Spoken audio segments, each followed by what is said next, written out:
successful in their respective UFC debuts. We have a pair of fighters looking to right the ship. We have Louisiana's own AJ Fletcher taking on Congo and Switzerland's Ange Loosa. And Matt, when you look at this one, we got the Ghost and the Last Ninja looking to remain transparent and outsmart their opponents inside of the cage. Nickname for AJ Fletcher is the Ghost, and he says on his UFC.com Q&A page that his coach gave him that nickname because he doesn't tan very well. He's very a pale transparent, man, and I can relate. Yeah, so can I. I'm red as hell because of the sun. And for Ange Loosa, this is a guy coming into the UFC that it not necessarily was it a big head scratcher because he had a fun fight against Jack Della, being on short notice there. He then ends up getting a win over Titan FC. Gets a win over Titan FC against Colin Luberts. That was a Dana White looking for a fight card.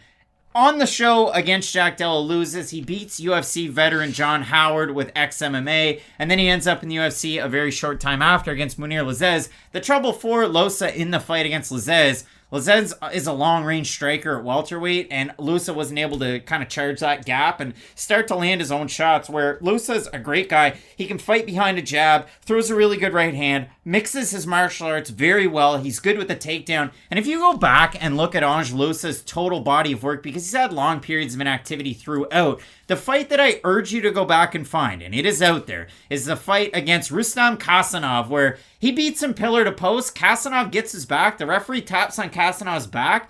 The crowd goes, what the hell's going on? Kasanov gets off the back where he's got his hands locked, and he is completely dead to rights done. He drops down to the mat. The camera zooms in on his face as he's nearly in. It's effed up, I'm not going to lie. He's on death's door in that one. This sport's really messed up sometimes. Loosa has announced the winner, but I think Loosa, very, very good striker. It's fire versus fire in this matchup because AJ Fletcher is cut from the same cloth. He's got a biology degree from the University of Louisiana at Lafayette, but for Fletcher, he was a guy that had his sights set on football and had to settle for MMA, but settling for MMA got him to 9-0 coming into the UFC. Got a flying knee win on Dana White's Contender Series against Damiani last year, and then in his debut, he takes on Matt Semmelsberger, beats him pillar to post in the first round. Tough guy to fight in your debut. Second round, third round, wasn't really able to get it done, but for Fletcher, I mean, I think he gained a lot of fans and a lot of stock in that debut, and we learned a little bit more out of him, I think, in that fight because he is such a quick guy in the octagon when he does get the chance. He showed so much promise in that fight against Semmelsberger, at least I thought so, especially in that first round. His takedown to mount was about like 3 seconds. He really did look good transitioning from position to position on the mat, and I think that's something that if he can improve more upon, he can become a really dangerous fighter, and that's the fun thing about this fight. I feel like both guys have a potentially high ceiling, but the loser of this is probably going to get written off, and that's going to be the unfortunate thing. Yeah, it's a weird one. Like, you look at Ange Loosa being 2-3 in his last 5 fights, and that's not good, especially making your UFC And he only debut. beat John Howard, who in this year isn't the biggest deal. But a split decision loss almost 4 years ago, win over Colin Luberts, and then he takes that really long period off.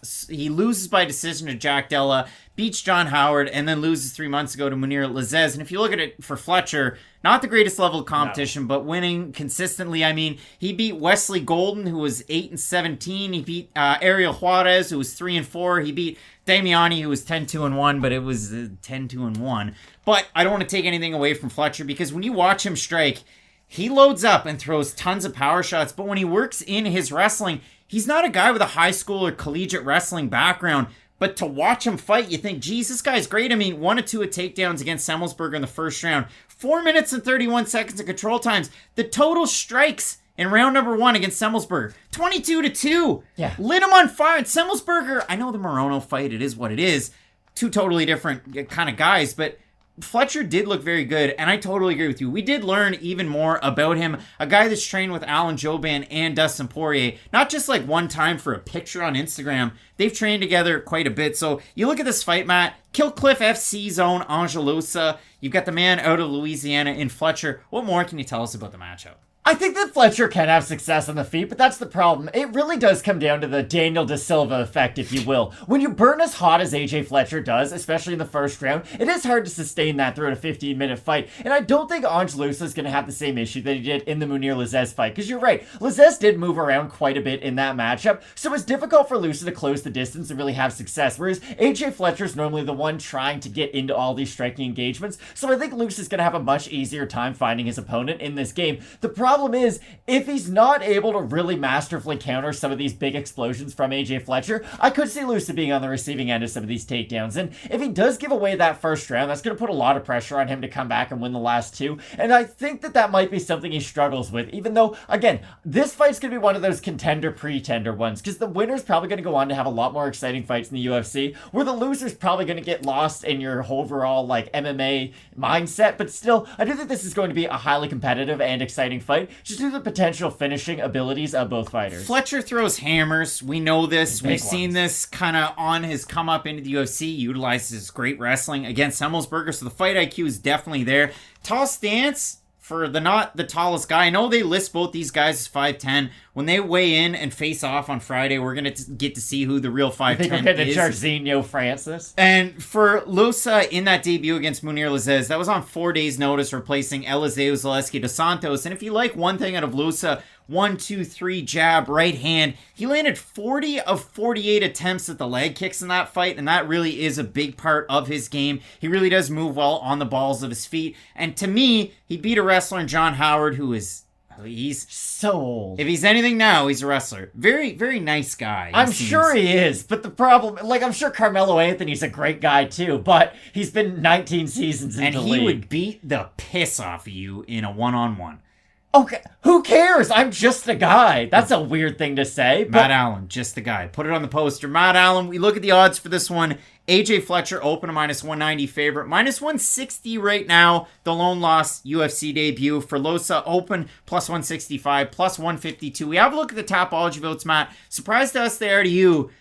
I know the odds are closing in, getting closer to par. I don't think the fan vote's going to be close at all. I'm going to say over under 80% AJ Fletcher for the Ghost. I think it'll be close to 50-50. I'll say under. I think so. We're going to find out. Not that close, but closer to the 80%. Still under. 697 total votes. 76% Fletcher. 77% by decision. For the 24% that have Loosa, 76% by decision. So a lot of people thinking this one's going to go to a decision. And for Loosa, we've seen that recently. For Fletcher, he's a finisher. So it's kind of a surprise to me that we have that many taking Fletcher to win by decision in this one. I'm a little surprised by that too, but I do think he can have success even with his single shot style. It's just really going to come down to Ange Loosa and his ability to defend those first few takedowns, because if Fletcher is able to get them successfully and spend a lot of time on top, I don't really expect him to tire that much throughout this fight, whereas if he is getting some defended, forced to expend a lot of his energy in some of the striking, I could see his pace start to fall off as the fight continues. So this fight really does come down to the first 2 or 3 minutes, I do believe, to see how both guys hold up in the wrestling.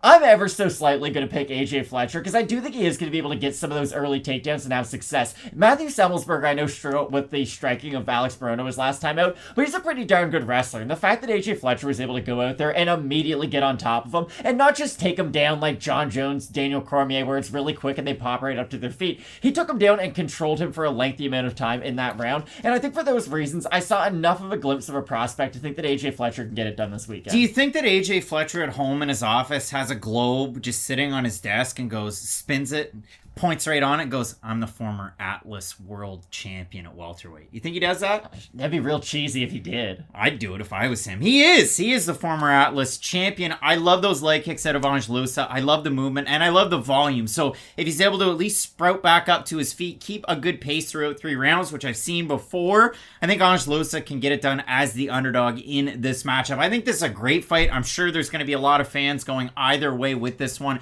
We want to hear from you down below in the comments section. Great fight between a couple of unranked welterweights.